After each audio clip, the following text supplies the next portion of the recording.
सबसे पहले आप सबको नववर्ष की बहुत बहुत शुभकामनाएं। हम सब वर्ष 2021 से वर्ष 2022 में प्रवेश कर चुके हैं और आज इस साल के पहले हफ्ते का पहला डीएनए है। 2021 संकटों और चुनौतियों से भरा साल रहा, इसलिए दुनिया जल्दी से जल्दी वर्ष 2022 में प्रवेश करने के लिए बहुत बेताब थी।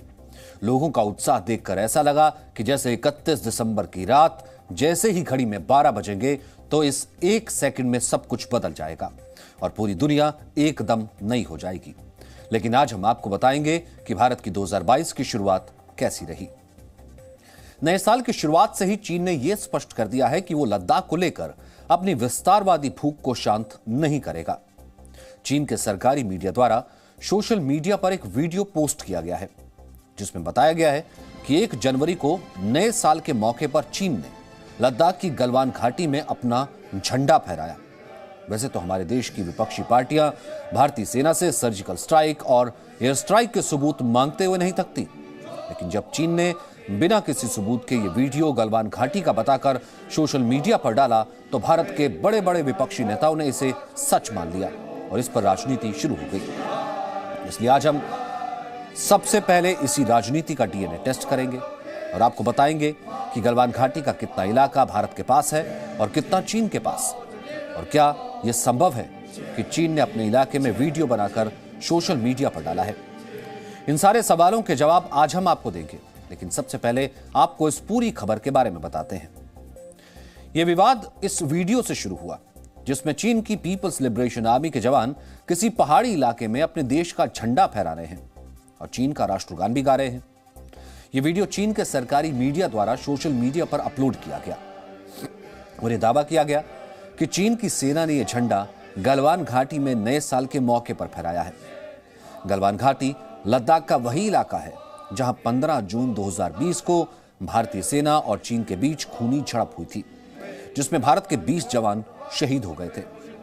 अब सोचने वाली बात यह है कि हमारे देश के जो विपक्षी नेता सेना से सर्जिकल स्ट्राइक का सबूत मांगते हैं, उन्होंने चीन के इस वीडियो की कोई जांच तक नहीं की, बल्कि चीन ने जो कहा उस पर हमारे देश के एक खास वर्ग ने आसानी से यकीन कर लिया और इस पर राजनीति भी शुरू कर दी। इस समय विदेश में रहकर छुट्टियां मना रहे राहुल गांधी ने भी ट्विटर पर प्रधानमंत्री मोदी को घेरने में देर नहीं लगाई। उन्होंने लिखा, गलवान पर हमारा तिरंगा ही अच्छा लगता है, चीन को जवाब देना होगा, मोदी जी चुप्पी तोड़ो। यह ट्वीट राहुल गांधी ने किया।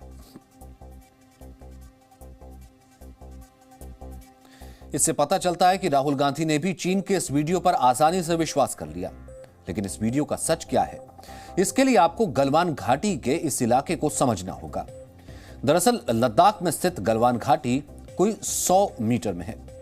यह कोई ऐसा नहीं कि 100 मीटर में फैला हुआ इलाका है, बल्कि यह इलाका भारत से लेकर चीन के कब्जे वाले अक्साई चीन तक फैला हुआ है, जिसे आप इस नक्शे से समझ सकते हैं।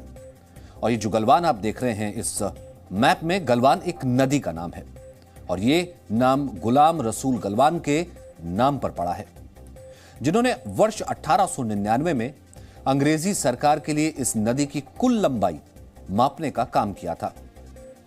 वो एक एक्सपीडिशन का हिस्सा थे।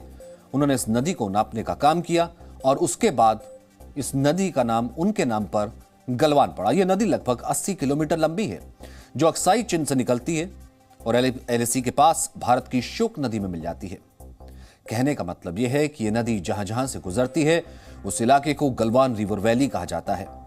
यानी इस हिसाब से गलवान घाटी का मतलब यह नहीं है कि चीन का यह वीडियो भारत की सीमा में बनाया गया है। गलवान घाटी का काफी इलाका चीन में भी पड़ता है और हो सकता है चीन ने यह वीडियो अपने ही इलाके में बनाया हो।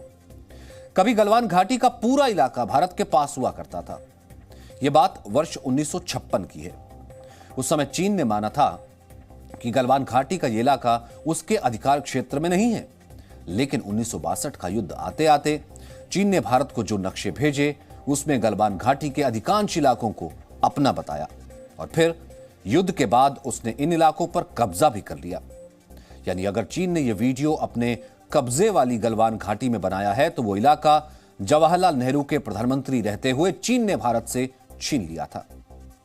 हमें पता चला है कि यह बात पूरी तरह गलत है कि चीन ने यह झंडा गलवान में उस जगह पर फहराया जहां 15 जून 2020 को खूनी झड़प हुई थी।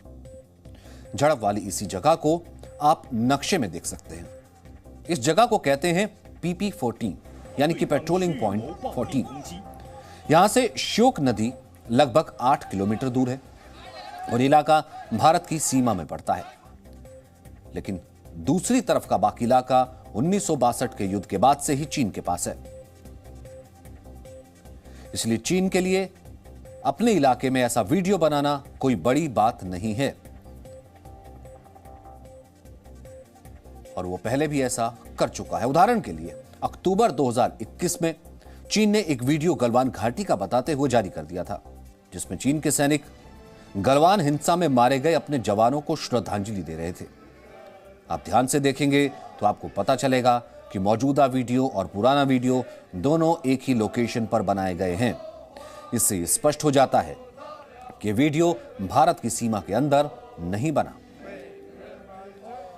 एक और बात, गलवान हिंसा के बाद भारत और चीन के बीच यह समझौता हुआ था कि दोनों देश अपनी अपनी सेना को झड़प वाली जगह से 2.8 किलोमीटर पीछे बुला लेंगे और इस समझौते का फरवरी 2021 में पालन भी हुआ।